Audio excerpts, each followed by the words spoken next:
आचार्य किशोर कुणाल जो किसी परिचय के मोहताज नहीं हैं, अब उनको लेकर बड़ी खबर आ रही है। उनके देहांत के बाद अब नीतीश सरकार ने फैसला लिया है कि उन्हें भारत सरकार की तरफ से पद्म विभूषण दिया जाए। इसको लेकर चिट्ठी जारी हो गई है।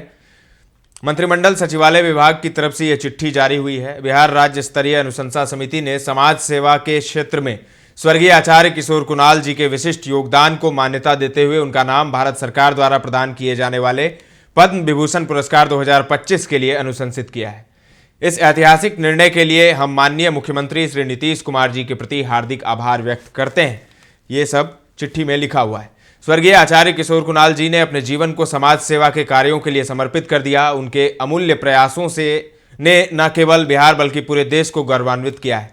उनका योगदान और उनके आदर्श आज भी समाज सेवा के क्षेत्र में प्रेरणा स्रोत बने हुए हैं। यह सम्मान न केवल स्वर्गीय आचार्य किशोर कुणाल जी के कार्यों की सराहना है बल्कि बिहार के हर नागरिक के लिए गर्व का क्षण है। यह उनके जीवन और सेवा भावना को राष्ट्रीय स्तर पर मान्यता दिलाने वाला कदम है। ये चिट्ठी जारी हुई है। नीतीश कुमार ने किशोर कुणाल के लिए पद्म विभूषण की मांग की है केंद्र सरकार से। इससे पहले केंद्रीय मंत्री जीतन राम मांझी ने भी भारत सरकार से भारत रत्न देने की मांग की थी। आचार्य किशोर कुणाल का बतौर आईपीएस अधिकारी शानदार करियर रहा। विद्यार्थी जीवन से लेकर आईपीएस अधिकारी के रूप में कार्य करने तक अपने परिश्रम और ईमानदारी के लिए वे हमेशा याद किए जाते रहेंगे।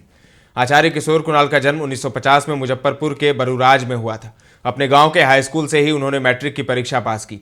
उनकी प्रतिभा देखते हुए उन्हें छात्रवृत्ति प्रदान की गई। कला में रुचि होने के कारण 1968 में उन्होंने पटना विश्वविद्यालय में सर्वोच्च अंक प्राप्त कर नामांकन लिया। उन्होंने पटना विश्वविद्यालय से ही इतिहास में ऑनर्स की परीक्षा पास की। 1971 में उन्होंने यूपीएससी की परीक्षा दी। उस समय उनकी आयु 21 वर्ष नहीं होने के कारण केवल आईपीएस की परीक्षा में शामिल हो पाए और उसमें वे सफल हो गए। 1972 में वे आईपीएस अधिकारी बन गए। उन्हें गुजरात कैडर मिला था और मेहसाना में पहली पोस्टिंग हुई। 1978 में वे बिहार आ गए और 1984 तक राज्य के विभिन्न जिलों में एसपी रहे। 1983 से 1984 तक वे पटना के एसएसपी रहे। उसी समय उन्होंने महावीर मंदिर के विकास कार्यों की योजना बनाई। उन्होंने अपनी सेवा गृह मंत्रालय में भी दी। इसी दौरान उन्हें अयोध्या प्रकोष्ठ में ओएसडी नियुक्त किया गया था। उस समय वीपी सिंह देश के प्रधानमंत्री थे।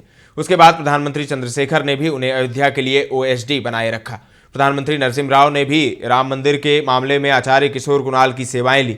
उसके बाद वे अपनी सेवा सीआईएसएफ में 9 साल तक डीआईजी और आईजी के रूप में दी। वे मई 2001 में स्वैच्छिक सेवानिवृत्ति ले ली थी। उन्होंने आचार्य किशोर कुणाल एक कड़क आईपीएस अधिकारी के रूप में हमेशा याद किए जाएंगे। पटना में एसएसपी के रूप में उनके कार्य आज भी याद किए जाते हैं।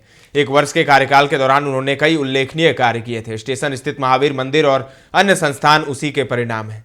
धार्मिक न्यास बोर्ड के अध्यक्ष आचार्य किशोर कुणाल ने बिहार राज्य धार्मिक न्यास परिषद के अध्यक्ष के रूप में मंदिरों में सुधार के लिए अभियान चलाया था। इस दौरान मंदिरों में संगत पंगत चलाकर समाज में सुधार लाने के लिए उल्लेखनीय प्रयास किया था। इसी अभियान के दौरान पालीगंज मठ सहित कई मंदिरों में दलित पुजारी नियुक्त किए गए थे। दलित पुजारी की नियुक्ति में भी आचार्य किशोर कुणाल का बहुत बड़ा हाथ था और अयोध्या मामले में मध्यस्थता की भूमिका इन्होंने निभाई थी। तो अब बिहार सरकार यानी नीतीश सरकार ने केंद्र सरकार से पद्म विभूषण की मांग की है। भारत रत्न की मांग जीतन राम मांझी कर चुके हैं। चिट्ठी उन्होंने राष्ट्रपति द्रौपदी मुर्मू को लिखा था। तो अब नीतीश सरकार ने फैसला ले लिया है किशोर कुणाल को लेकर। देखने वाली बात होगी कि नीतीश की इस मांग को पीएम मोदी मानते हैं या नहीं। फिलहाल के लिए इतना ही। पटना से आलोक की ये रिपोर्ट है। ताजा तरीन खबरों का सिलसिला लगातार जारी है। देखते रहें दर्श न्यूज।